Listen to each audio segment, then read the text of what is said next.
Hey everybody, it's New Year's Eve and you know what that means. Another D-Zoned Roundup. One thing I noticed while going through the list of contenders is that we haven't had any maps that have been catastrophically broken or bad this year. Most of the WODs were simply average, with a select few climbing their way into the top ranks and almost none sinking below the midpoint. Because of this, I won't be ranking the bottom 5 this year. I did, however, include a couple arbitrary awards just for the fun of it, so hopefully that makes up for their absence. Anyway, you all know how this works, so let's get started. The 5th best WOD of the year is Nukit.WOD. Today we're starting off with a map loaded with fun, energetic combat, and very few dull moments. The gameplay in this map feels a lot like what you'd get from Doom's first episode, with a few chunkier enemies mixed in for good measure. Visuals are a bit of a mixed bag, but they never drop below average, with some rooms looking quite good for the era, such as the starting room and the windowed hallway, and most being serviceable. It even contains a decent use of perpetual lifts at the end of the map, which I feel is worth highlighting, though I do wish that there was more going on in that room to make them feel a touch more worthwhile.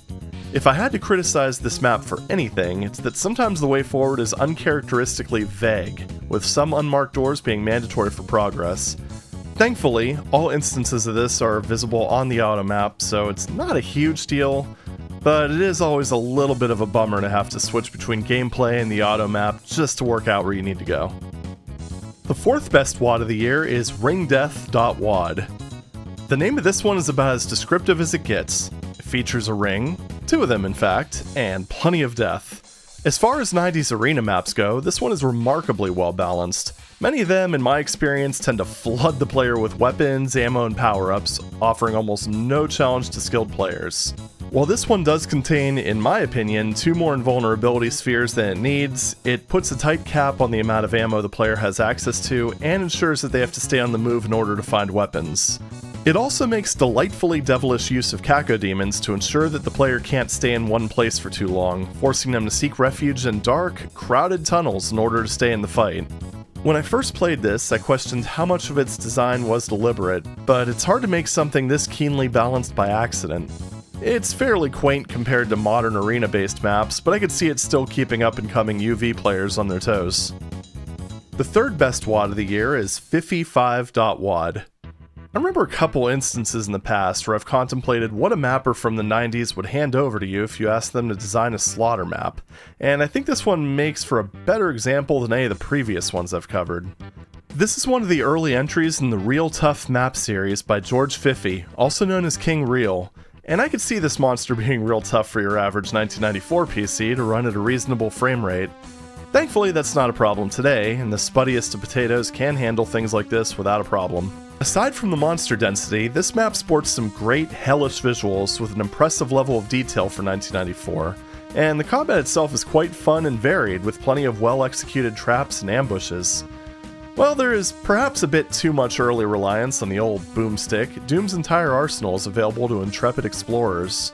This is one of those rare maps that is probably better appreciated in the modern era than it would have been upon its release, and at some point I'd love to tackle the rest of the series to see how well the other entries hold up.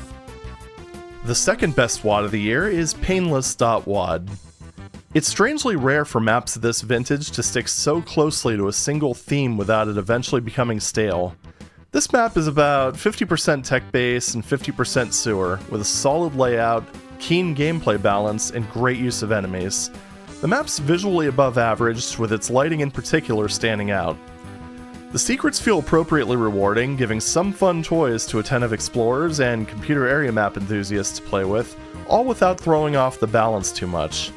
That said, it was a bit of a strange move for the author to tag 2 of this map's monster closets, neither of which contain any items, ammo, or weapons as secrets. I'm not sure if this was an oversight or intentional, but it stands out given the overall quality of this level. Still, very impressive work overall. Alright, before we get to our number 1 pick, here's a few random awards and an honorable mention. The most ambitious map of the year is BigBro.WOD. Let me be very clear about this. This isn't a particularly good single-player map. I rated it at 2.5, and after replaying it, I stand by that rating. The reason it's on this list is simply because of what it attempted to do. Unlike most deathmatch-focused maps where the goal is to simply pit a small group of players against one another, Big Bro attempts to deliver an asymmetric PvP experience within the confines of the Doom engine. While there's no way to actually enforce this, the text file lays out in detail how it's supposed to work, and the concept is intriguing. The Big Brother player is given a massive pile of supplies and resources with the ability to both know where players are and to teleport to them thanks to a series of hidden triggers placed throughout the map. The problem, of course, is getting back to the Big Bro room after you've taken care of your foe. It's a really cool concept and would probably make for an engaging and entertaining deathmatch experience, especially with monsters and monster respawning enabled. If you have a deathmatch group and a love of vintage maps, consider giving this one a shot. It's not uncommon for mappers to plan out an episode only to fail to deliver. I'm sure anyone who's touched a map editor has had bold plans and visions of grandeur only for them to fall short. It's often difficult to restrain one's ambition in a single map, let alone 9. Oftentimes when we see a complete episode in this series, it's some sort of third-party compilation rather than a single author committing to a full set of maps. Thankfully, we did encounter one mapper that bucked the trend. The "Holy crap, they completed an episode" award goes to DoomMud3.wad. While the quality of these maps is far from consistent, with the newer and higher quality maps largely front-loading the experience, the fact that the author was able to put together a full Doom episode is impressive, and the front half of this set is absolutely worth experiencing. While it's a bit unfortunate that the outstanding E1M4 from the incomplete set, DoomMudR.wad, was replaced in the final release, what we have here is still a fairly good collection given the standards of the era. What's more impressive than completing an episode? How about completing a full Megawad? Megawads, by definition, contain 15 or more levels, and in most cases are created either by a team of mappers or are a community effort. I think it's safe to say that there are more Sunlusts, Alien Vendettas, and Back to Saturn X's in the archive than solo endeavors like Dominus Diabolicus, Valiant, Three's a Crowd, and Obsidian. Surprisingly, not only did we find a full episode replacement this year, but we also stumbled upon a full game replacement. The "Holy crap, they completed a Megawad" award goes to Illusory.wad. Illusory.wad, or Illusions of Home, is a replacement of Doom episodes 1 through 3 by Brett Lebrandi. While the quality of these levels is a bit lacking, with the general trend being below average, the fact that someone had the dedication and put in the effort to make a 27 level set, especially with the tools available in the mid-90s, is very impressive. Peel off the band-aid right now. I'm giving this an 8 out of 10, and most of that is just because I like these kind of maps. The most contentious map of the year goes to Palace.wad. I could say with complete certainty that if you threw this map at me in 2022 or 2023, I would have absolutely savaged it. However, tastes can change, and gameplay styles that one may, at one point, revile may ultimately become desirable.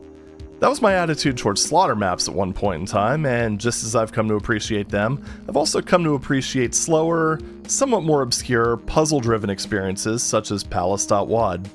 I mentioned in the outro to the original video that the score may be contentious, and that suspicion was confirmed almost immediately. But that's fine. This map absolutely is not going to tickle everyone's fancy. You will need to find secrets to clear the map, and differing wall textures, missing torches, and, unfortunately, some wall humping will guide you to the various switches you'll need to press to unlock the exit. Of course, the map is far from perfect. Key door frames are used inconsistently, and the way forward does involve a decent amount of hunting and backtracking, but despite its flaws, I still enjoyed exploring it and uncovering its secrets. I stand by my score, but I can certainly understand why some people aren't fond of this style of gameplay. We've talked about a couple multi-level WADs in this video so far, so how about another one? Unlike the ones we've already discussed, this one's a bit shorter, but doesn't compromise on the quality of each map. The best WAD of 2025 is 666 episode.wad. Usually when we see multi-level WADs from this era, the quality of each individual level tends to be inconsistent, and it's rare that any of the individual levels are truly top tier.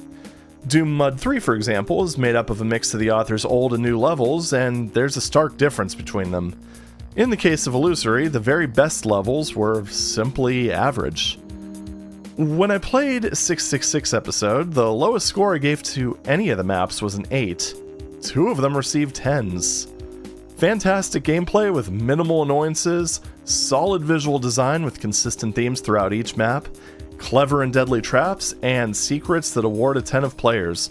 What more could you ask for? My biggest complaint is that it doesn't look like the author, Steve Timpson, released any more maps.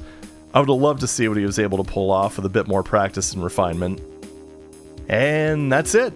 Sorry for the dearth of 90s jank this year, and thank you for your patience while I stepped back for a couple months to recover some of my mojo. Thank you all very much for your support throughout all these years, and I hope you have a fun and safe new year.